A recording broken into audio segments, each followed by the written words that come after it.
You know what?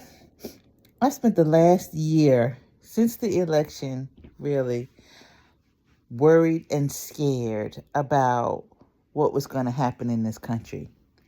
And lots of people had lots of ideas and lots of things we should be preparing for and doing that were fear based. Um, People are putting out into the universe and putting out into the system that we're supposed to be hating each other and ready to fight each other. There have been some people, that's not in the last election, there have been some people waiting for this race war, which I don't understand why they want one so bad, for generations, because ever since we got free, they've been wanting a war, a battle between blacks and whites and browns for a long time. And so there are always people who want to scare us into sending out energy that's really negative and fear based. And they want us to be insular. They want us to be looking at each other with suspicion. And they want us to not want to help each other. But we know through community, that's how we thrive. But the goal seems to be, let's break up the community. So in this country, the myth of the rugged individual was always that. It was always a myth because we need other people to grow and to really get to what it is that we're trying to build, and to grow and to build rather. Even people who have created great wealth did not do it by themselves. They may have put the engine together, they may have come up with the idea, but they still needed people to make that idea real. And what so many super wealthy people have done is forgotten that part of it, that it wasn't just them. And then they want to either pay as little as possible to the people who help them get where they are, or get rid of the people who helped them, or even the people who had to make the trains run on time, not bring them in, not share the wealth with them.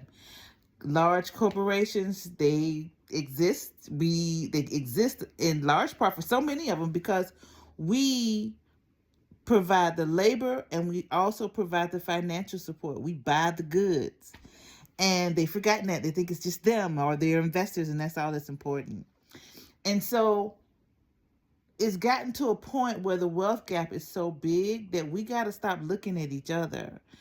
We've got to stop allowing ourselves to be influenced by entities, spirits, corporations, people who want to keep what they have and get more, because when you get to be a greedy mofo, you a greedy mofo, and you don't care who gets hurt by it, and you don't get that thing, that itch. They're like drug addicts, that itch got to be scratched for more and more and more. I want to be the richest, the best, the this, the that.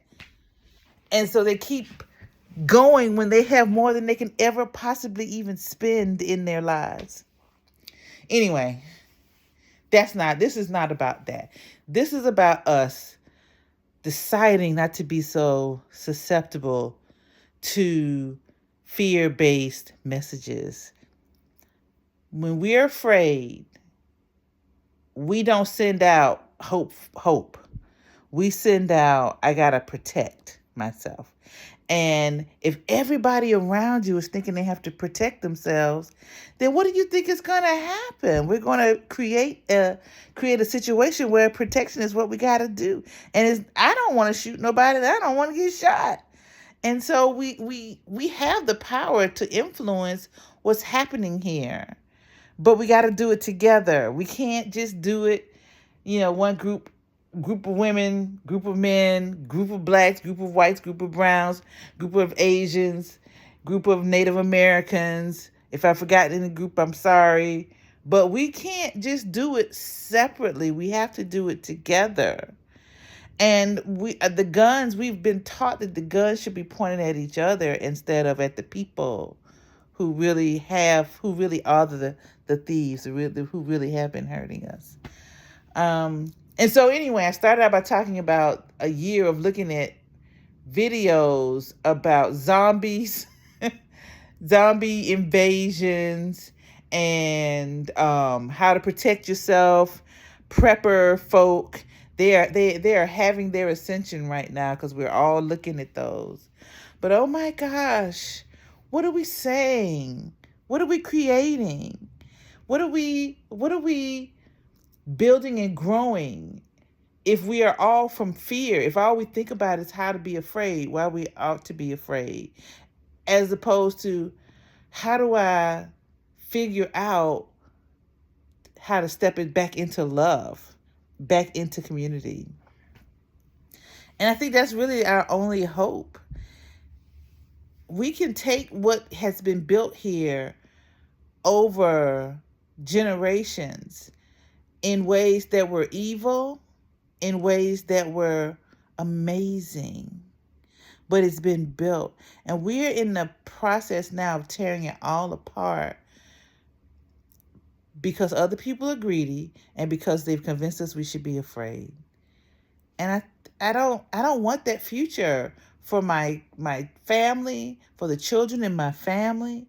I want the young ones to be able to go and play outside and not be afraid. For parents to not be afraid while they're out there like I had. I want kids to be excited about something, their future.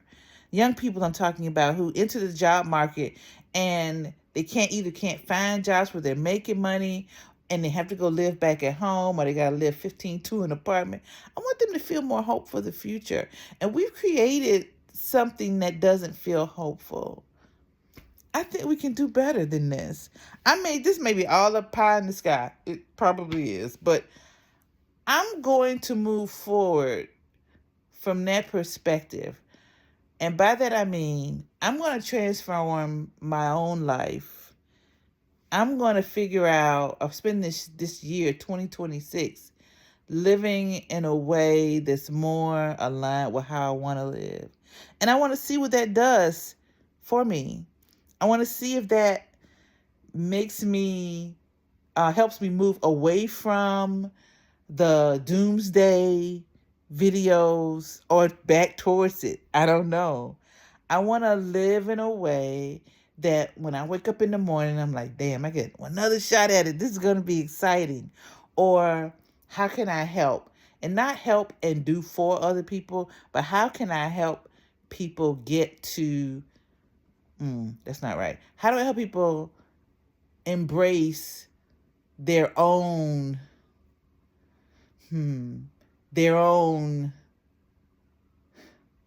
what's the word am I looking for? How do I help people embrace themselves so they live lives that have meaning and that bring them joy? How do I do that? And maybe if we focus more on that, bringing the joy into us and doing things that make us feel not safe all the time, but joyful and happy and at peace, maybe that becomes the energy to start spreading across this country.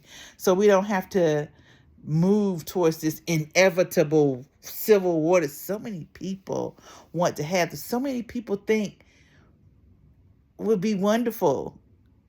There's so many people who have not watched their loved ones die in violent ways where they can't and they couldn't protect. They want that, or they're not thinking about that, or that they believe that their side is going to win, what their viewpoint is going to win quick and fast. And what war has been fought like that? A lot of people will be hurt. So let's do our part to turn to our own lives and to figure out what brings us joy. That is what I want to do in 2026. Figure that part out for me. Y'all have a good day and be well.